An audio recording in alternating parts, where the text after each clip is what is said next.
Hey petit Waster, comment tu vas? Aujourd'hui, je vais te parler de quelques points communs que nous, crossfitters, on a et qui trahissent un tout petit peu notre passion. Parce que faire le bourrin pendant les WOD, c'est cool, mais ça laisse des traces. Alors, si on faisait le point dans la vidéo.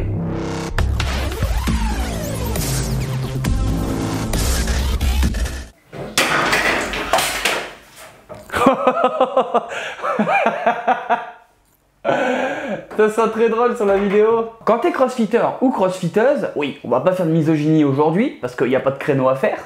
Qui a dit ça? On a des signes particuliers qui trompent pas et qui font que quand on est en maillot de bain, eh ben on est direct fiché. Alors c'est parti pour ces petits détails qui font de toi un vrai crossfitter. En premier, les mains. Ça sert à rien de mentir ou d'essayer de le cacher. Parce qu'on sait très bien qu'en tant que crossfitter, nos mains elles sont aussi douces qu'une éponge Spontex. Mais encore, si c'était juste la texture de tes mains. Non, t'as de la corne, t'as des bouts de peau arrachés, ou alors des morceaux de peau en phase de reconstruction. Bref, t'as des mains de bûcheron et c'est pas en utilisant des maniques de merde que ça va s'arranger. On a tous à un moment essayé de trouver une solution pour ça, et personne n'a trouvé. You lose. Donc tant pis, c'est comme ça. En deux, les cicatrices sur les tibias. Que ce soit à cause du deadlift, parce que oui, ta barre, il faut bien qu'elle soit tout le temps le long de ton corps, ou parce que t'es un abruti comme moi qui sait pas sauter assez haut sur des box jumps, généralement, après quelques mois de crossfit, t'as soit des cicatrices, soit des bleus, ou soit des croûtes. Un des trois. Au point que tu as essayé d'acheter des chaussettes hautes pour voir si ça allait améliorer le truc, mais pas du tout.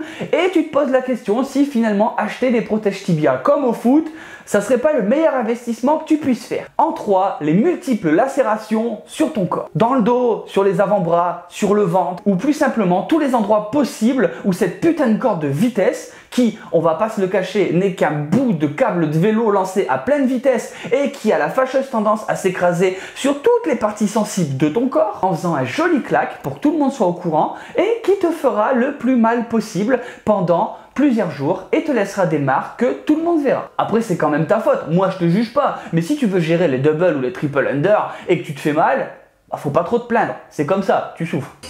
Mais quel malade. En 4, les bleus sur les cuisses. Tu sais cleaner, tu sais snatcher, youhou, t'es balèze. Mais toutes les barres qui montent, à un moment, il faut qu'elles redescendent. Et comme t'as fait le bonhomme, c'est lourd, et ben faut bien le ralentir à un moment. Et c'est tes cuisses qui vont prendre cher pour ça. Je me demande si c'est vraiment nécessaire toute cette violence.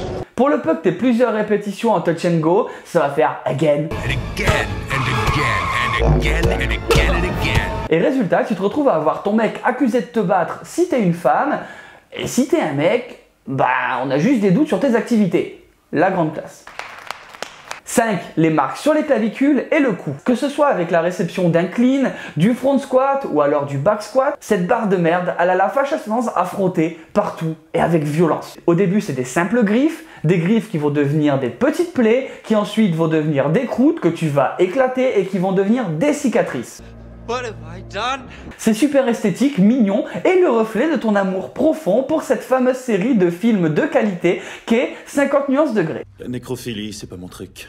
Petit bonus pour le 6e point, les marques encore cheloues de soins que 90% des gens ne comprennent pas. Un crossfitter, ça arrête pas de se la péter en disant qu'il aime bien s'entraîner à la dure. Mais faut pas oublier que c'est aussi des putains de gros geeks qui adorent tester tous les trucs à la mode. Alors si à un moment tu croises quelqu'un qui enlève son t-shirt et qui a un dos comme ça, et ben c'est sûrement un crossfitter qui teste les thérapies par aspiration avec des ventouses en verre. Je te laisse faire tes petites recherches sur Google pour en apprendre plus sur cette pratique. Bon voilà, est-ce que tu es d'accord avec ce petit top ou alors tu as des points à rajouter, tu peux le dire en commentaire, comme ça on pourra en parler. En attendant, la vidéo elle est terminée. Si t'es pas un dalleux, laisse un pouce bleu, abonne-toi. Si tu veux rejoindre la team et voir un petit peu plus de l'envers du décor, n'hésite pas à me rejoindre sur Instagram et Facebook, les liens ils sont en description. Va faire un tour sur w2st.fr pour découvrir les Waist Online, c'est une compétition en ligne mensuelle où tout le monde peut s'affronter dans la bonne humeur. Et en attendant, on se retrouve chaque mardi et vendredi pour une prochaine vidéo. Ciao ciao.